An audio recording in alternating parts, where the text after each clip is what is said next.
अस्सलाम वालेकुम, मैं हूँ रिजवान अशरफ। नून लीग और पीपल्स पार्टी का ये जो इक़्तिदार है, ये इतना कमज़ोर किस्म का इक़्तिदार है और इनको खुद भी पता है कि हम किस तरीके से जाली मैंडेट के साथ, चोरीशुदा मैंडेट के साथ, डाका मार के मैंडेट के साथ आए हैं।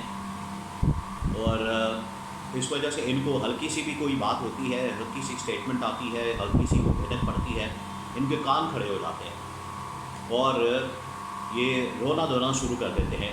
इनको नज़र आना शुरू हो जाता है कि अब हमारा इक़्तिदार ख़तरे में पड़ गया है। अब नून लीग के इंतहाई अहम तरीन अहदेदार, इंतहाई अहम तरीन रहनुमा और वज़ीर-ए-आज़म की काबीना के अंदर इस वक्त मौजूद हैं। नवाज़ शरीफ के भी बड़े करीब हैं, शहबाज शरीफ के भी बड़े करीब हैं और सियासी मशीर के तौर पर आजकल काबीना में है राना सनाउल्लाह। राना सनाउल्लाह ने शाहज़ेब खानज़ादा के साथ एक इंटरव्यू किया। उस इंटरव्यू के अंदर उन्होंने बहुत सारे इंकशाफात किए, अपनी परेशानी का इजहार किया और जो उनके साथ होने जा रहा है उसके बारे में उन्होंने कुछ बातें की। बड़े हैरान कुन किस्म के इंकशाफात हैं और इनसे मुताल्लिक़ एक दो खबरें मेरे पास मौजूद है तो आपके साथ मैं शेयर करता हूँ। सबसे पहले मैं आपको बता दूँ कि जो राना सनाउल्लाह की जानिब से इंकशाफात किए गए, दो तीन बड़े इंकशाफात हैं। फिर इसके अंदर जो कहानी है, इसके मुतालिक जो खबरें हैं वो मैं आपको बताता हूँ। पहले तो राना सनाउल्लाह ने कहा है कि PTI वाले आजकल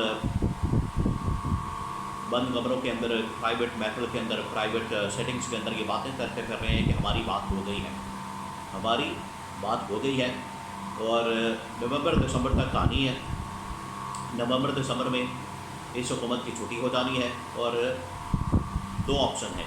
नवंबर दिसंबर के बाद, इस हुकूमत की छुट्टी के बाद दो ऑप्शन हैं। या तो फिर इन हाउस चेंज आ जाएगा और PTI और इमरान खान को इक़्तिदार मिल जाएगा और उनका वज़ीर-ए-आज़म बन जाएगा, या इमरान खान वज़ीर-ए-आज़म बन जाएगा या उनका कोई बंदा वज़ीर-ए-आज़म बन जाएगा। ये दो ऑप्शन हो सकती हैं। राना सनाउल्लाह ने तो ये बात नहीं की। राना सनाउल्लाह ने कहा कि सिर्फ नवंबर दिसंबर तक जो है वो तब्दीली आ सकती है और ये PTI वाले अंदर खाते बात कर रहे हैं कि हमारी बात हो गई है। पहली बात। दूसरी बात ये कि राना सनाउल्लाह ने इस बात के ऊपर बड़ी परेशानी का इजहार किया। उन्होंने कहा कि अब हमारे कान खड़े हो गए हैं और हमें अब इसके ऊपर बड़ी नज़र रखनी है, निगरानी करनी है, कड़ी नज़र रखनी है और हम देख रहे हैं, अलर्ट हो गए हैं। और मैंने वज़ीर-ए-आज़म को बता दिया है कि अब चौकस हो जाए, चौकन्ने हो जाए, अलर्ट हो जाए, क्योंकि अब कुछ भी हो सकता है। तीसरी फिर उन्होंने धमकी दी। अब ये तीसरी जो धमकी दी, तीसरी बात जो है उनकी जानिब से धमकी दी गई। फिर मैं आपको अंदर की खबर देता हूँ। राना सनाउल्लाह ने कहा कि अगर ऐसा कुछ होता है, अगर ऐसा कुछ होता है कि इस हुकूमत को घर भेज दिया जाता है, छुट्टी करा दी जाती है और इमरान खान को इक़्तिदार मिल जाता है या PTI को इक़्तिदार मिल जाता है, तो फिर हम घर नहीं बैठेंगे, फिर हम चैन से नहीं बैठेंगे।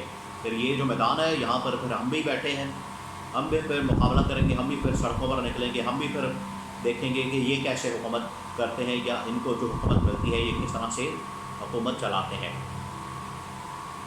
तो इसके ऊपर जो है मैं आपको डिटेल कुछ चीज़ें आपके साथ शेयर करता हूँ। पहली बात ये कि इमरान खान की जानिब से डायरेक्ट मैसेज आया है तो जनरल आसम को उन्होंने मुखातिब किया और उसके अंदर कहा कि किस तरीके से शहबाज शरीफ, नून लीग और पीपल्स पार्टी दोनों मिलके PTI और इस्टेब्लिशमेंट के दरमियान इख्तलाफात पैदा कर रहे हैं। और इसमें कोई दो राय नहीं, ये तो बिल्कुल हकीकत है। इस्टेब्लिशमेंट को भी इस बात का पता है कि ये हमारे साथ डबल गेम कर रहे हैं, हमारे साथ दो नंबरी कर रहे हैं और उतनी देर हमने बर्दाश्त करना है जितनी देर तक पाकिस्तान का मफाद इसके साथ जुड़ा है। लेकिन अब उनको पता लग गया है इस्टेब्लिशमेंट को कि ये पाकिस्तान के मफाद का कत्ल कर रहे हैं, ये पाकिस्तान के मफाद में नहीं है यह हुकूमत। और हुकूमत की कारकर्दगी आपके सामने है। जब से आए हैं मुल्क के अंदर बेरोज़गारी, मुल्क के अंदर महंगाई, मुल्क के अंदर सियासी मुआशी अदम इस्तेहकाम के अंदर इजाफा हुआ।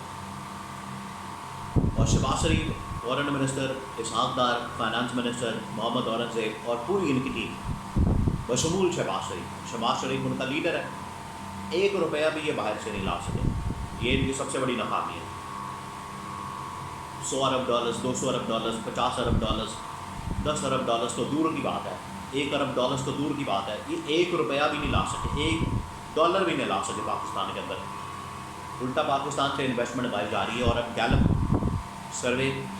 गैलप पाकिस्तान ने खौफनाक तरीन रिपोर्ट जारी की है इस हुकूमत के मुतालिक। उन्होंने कहा है कि पाकिस्तान में जो इस वक्त माहौल है, ये जो हुकूमत है इस हुकूमत के होते हुए पाकिस्तान में कोई कारोबार नहीं हो सकता, और जितने कारोबारी लोग हैं, कारोबारी हजरात हैं, कारोबारी इंडस्ट्रीज़ हैं,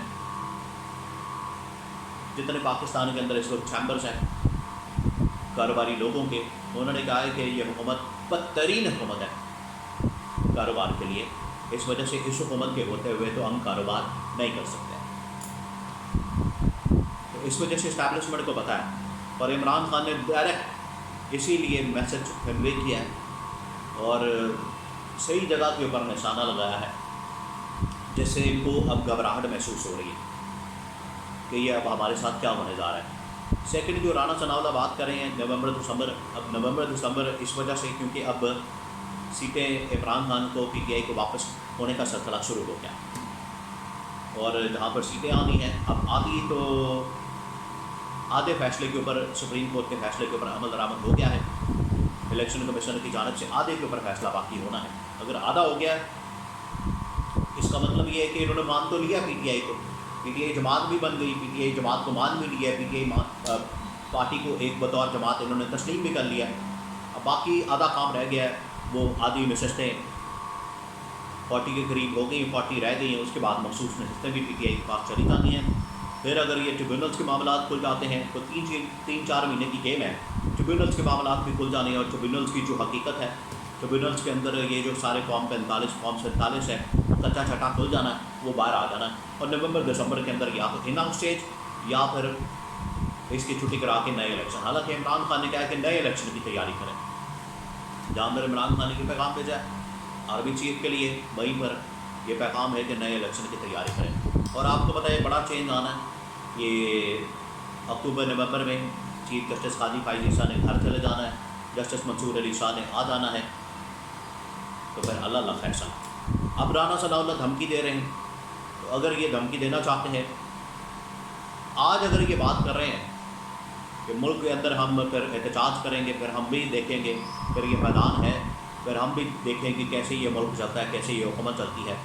तो अगर आज इमरान खान इनके साथ बात नहीं करना चाहता और जेल के अंदर वो बैठा हुआ है और अपनी जद्दोजहद आज़ादी की जद्दोजहद कर रहा है और अमन अंदाज, इसको ये कहते हैं कि ये फतना, ये मुल्क के वजूद के लिए ख़तरा है, इसको आर्टिकल 6 गद्दारी का मुकदमा बनाएं, इसके ऊपर पार्टी के ऊपर पाबंदी लगाएं। तो आज जो राना सनाउल्लाह बात कर रहे हैं, इसका मतलब है कि 4 महीने बाद जब ये हुकूमत से बाहर होंगे तो फिर ये भी यही काम करेंगे। अगर इनके नज़दीक बाहर मैदान में आके जंग करना, लड़ाई करना, फिर हम चलने नहीं देंगे कुछ भी, इनके नज़दीक ठीक है, तो फिर आज इमरान खान भी ठीक कर रहा है इनके साथ। और ये कहते हैं वाहिद ऑप्शन होता है जमहूरियत के अंदर बातचीत और डायलॉग और बैठना, इकट्ठे बैठना। जमहूरियत जो है अमेरिका के अंदर भी जमहूरियत है, 2 पार्टी सिस्टम है, एक पार्टी आती है, दूसरी पार्टी इंतज़ार करती है, 4 साल बाद वोट होता है, इलेक्शन होता है और डिसाइड होता है। अवाम डिसाइड करते हैं दूसरी पार्टी ने आना है या वही पार्टी इक़्तिदार के अंदर आती है। कोई डायलॉग, कोई बातचीत, कोई इस तरह की चीज़ नहीं होती। अपोजिशन करती है, हुकूमत करती है, सिंपल सी बात है। राना सनाउल्लाह पता नहीं कौन सी पॉलिटिकल साइंस पढ़कर बैठे हुए और कहते हैं कि मुखा किसी तरह से लगा रहे, हमारा कोई दाना पानी लगा रहे। इमरान खान इस किस्म की सियासत के ऊपर यकीन नहीं रखता, ये मुखा वाली बिल्कुल परफॉर्मेंस दिखाएगा, परफॉर्मेंस दिखाने वाला आदमी है, वोट उसको पड़ा है, इसलिए उसका हक है हुकूमत करना। आप अपोजिशन के अंदर आए, अपोजिशन करें। इमरान खान आज अपोजिशन में है, अपोजिशन करेगा। लेकिन अब ये क्लियर हो गया है कि चीज़ें अब नवंबर दिसंबर में कहानी ख़त्म हो जानी है।